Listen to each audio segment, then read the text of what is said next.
At the beginning of the Triassic period, there is no grass, there are no ice caps, and the third of the planet not covered by the vast Panthalassa Ocean is occupied.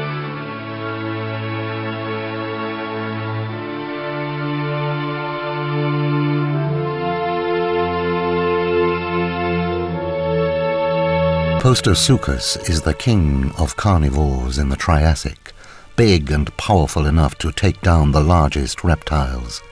It's likely that the main dish on the menu for Postosuchus will have been the lumbering herbivore Cretaceous, as this imposing archosaur lies in wait to ambush lunch rather than expend much-needed energy in a chase.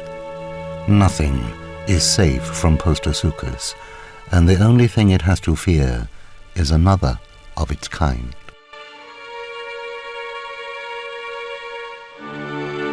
Several remains have been found in the petrified forest in Arizona and the post-quarry. Several remains have been found in the petrified forest in Arizona and the post-quarry in Texas, both in the USA.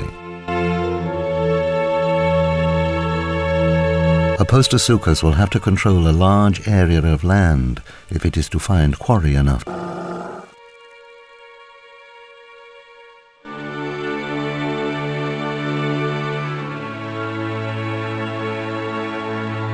Postosuchus has straight legs directly beneath its body, longer at the back, suggesting it has recourse to speed when necessary. This might explain the pseudonym of running crocodile.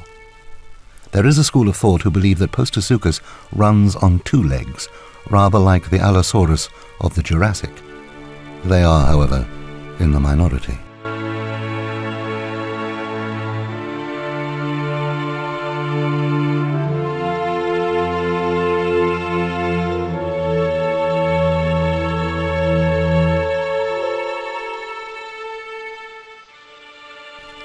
"95% of all life on Earth has just been wiped out by the Permian mass extinction.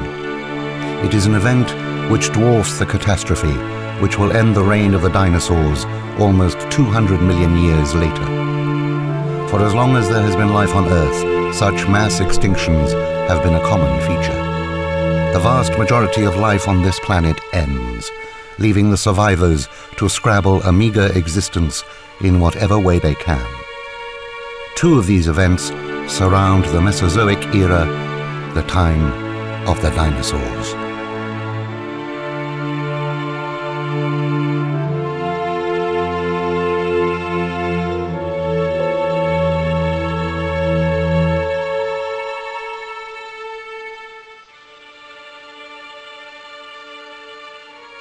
Postosuchus is the king of carnivores in the Triassic, big and powerful enough to take down the largest reptiles.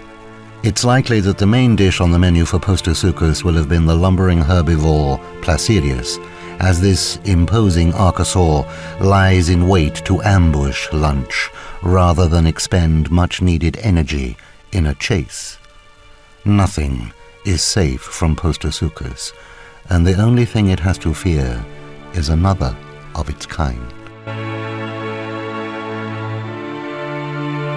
Several remains have been found in the petrified forest in Arizona and the post-quarry in Texas, both in the USA. A Postosuchus will have to control a large area of land if it is to find quarry enough.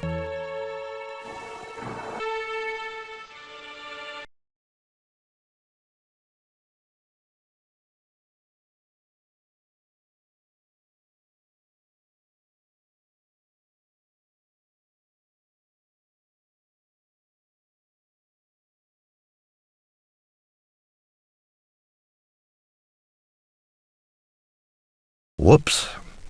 Have another go. Whoops. That's not quite right. The dinosaurs are turning in their graves. You'll never make a paleontologist. You'll never make a paleontologist.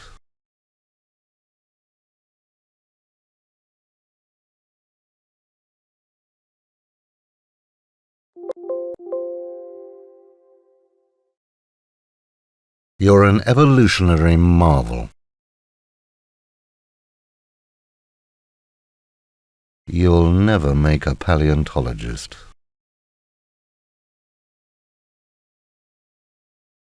That is clearly wrong. Early. Quite right.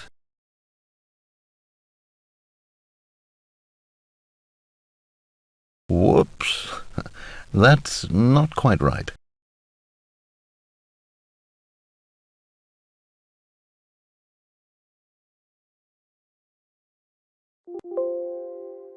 That's correct.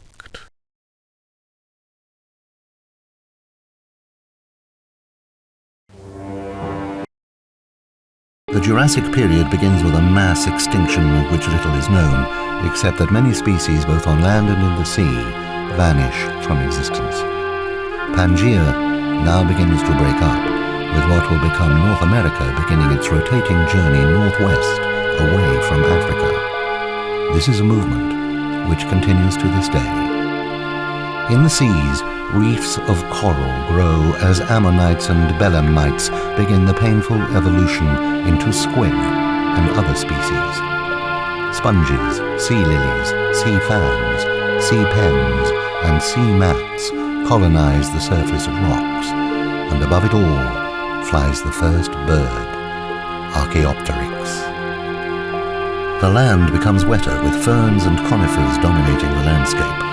Higher latitudes see redwoods and ginkgo gradually expanding, with scramble ferns, benetites, seed ferns, maidenhair, conifers, and cycads filling the world with a colour and quality never seen before. Beetles, wasps, and flies begin to fill the air, while newts and lizards take their first faltering steps. All this change and development creates the ideal environment for the continued evolution of the dinosaurs. Food is plentiful for the sauropods, huge herbivores needing a ton of vegetation per day, and with more herbivores spreading across the globe, the carnivores also have no shortage of free meals. Everything is in place for the growth and proliferation of the species who wants it most. In the Jurassic period, this means dinosaurs.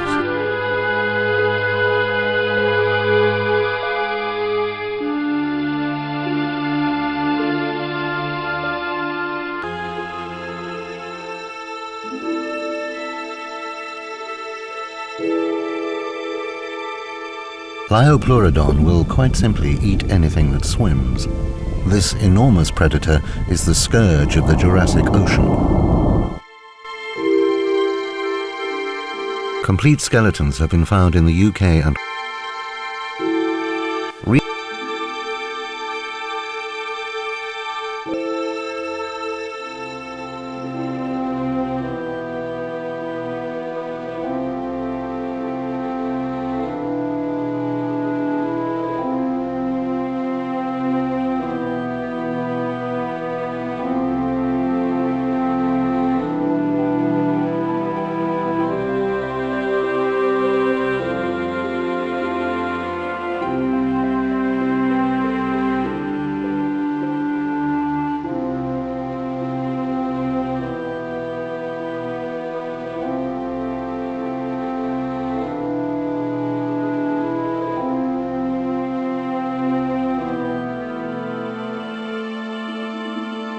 Pangaea has split into two vast continents, Laurasia in the north and Gondwana to the south. Huge granite pinnacles mounted on 60-meter-high outcrops mark the coast, the air filled with spray from blowholes. Pterosaurs rest here, taking wing on the thermals before diving towards the ocean to snatch at an unwary school of fish. Inland, the vast marshes are divided by a landscape decorated by the usual conifers, ferns, and podocarp, the first flowering plants adding colour where before all was brown and green. These flowering plants will soon dominate the landscape within lush, dense forests of southern beech, pines, redwoods, and araucaria trees. Aphids, bees, and wasps begin to fill the air in thick swarms, providing a plentiful food supply for the flocks of birds, already establishing themselves as potential masters of the sky. During the Cretaceous stalk the latest branch of dinosaurs, huge creatures who have so far successfully negotiated their way through the evolutionary minefield. Tyrannosaurus stride through the forests, eating anything that moves, while herds of Anatotitan graze next to the magnificently crested Torosaurus. While some creatures graze and others fight amongst themselves for territory, they are blissfully unaware that all is soon to end. The cataclysm which will curtail the reign of dinosaurs and remove them from the face of the earth is approaching. The Cretaceous period will see the end of the Mesozoic era, and with it, the dinosaurs. What might they have become, given just a few more million years?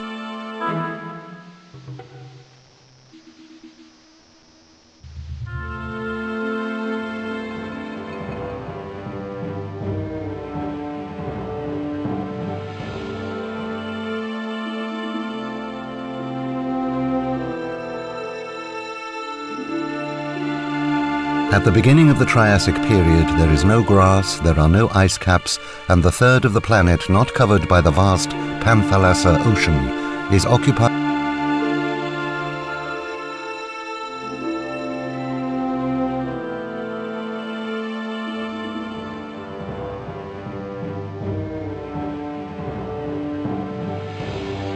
Longer teeth, a larger, the first reasonably complete Tyrannosaurus skeleton.